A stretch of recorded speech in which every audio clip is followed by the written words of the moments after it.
Aujourd'hui, petite vidéo pour parler de la ceinture d'astéroïdes. On va bien sûr parler d'astronomie.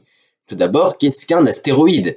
D'après le DICO, astéroïde, petit corps rocheux ou métallique de forme généralement irrégulière qui gravite autour du Soleil. Pour faire court, un astéroïde, c'est un petit corps rocheux de forme le plus souvent irrégulière, donc non sphérique, et qui gravite autour du Soleil.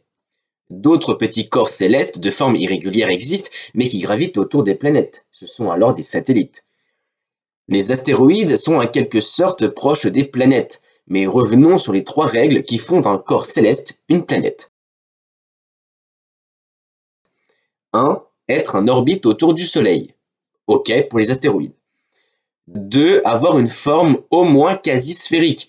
Pas OK pour la plupart, mais certains le sont quand même. 3. Avoir éliminé tout corps proche en orbite aussi autour du Soleil.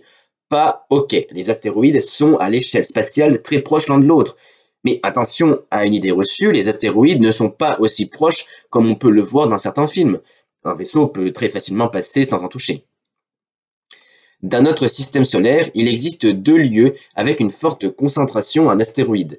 La ceinture d'astéroïdes entre Mars et Jupiter et la ceinture de Kuiper, au-delà de Neptune.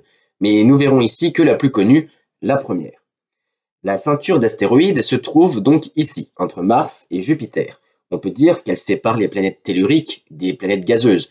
Actuellement, c'est une centaine de milliers d'astéroïdes qui sont connus dans cette ceinture. Il existe trois types principaux d'astéroïdes.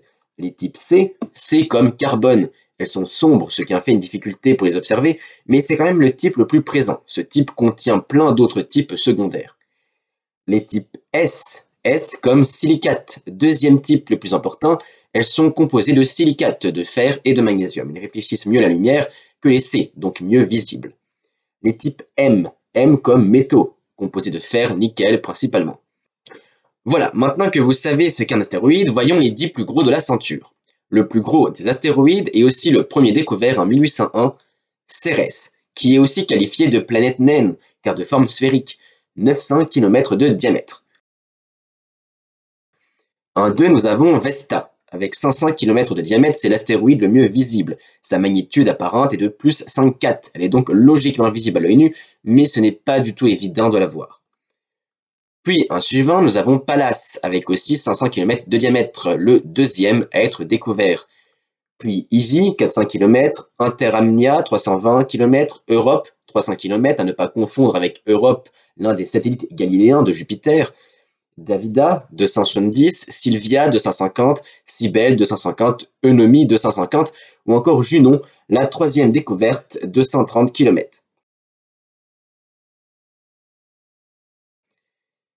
À retenir, un astéroïde est un petit corps céleste de forme généralement irrégulière qui est en orbite autour du Soleil.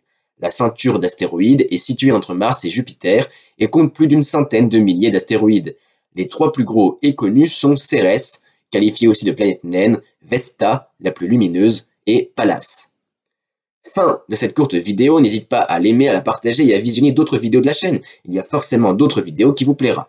Abonne-toi aussi, mercredi prochain nous verrons deux arbres, le châtaignier et le marronnier.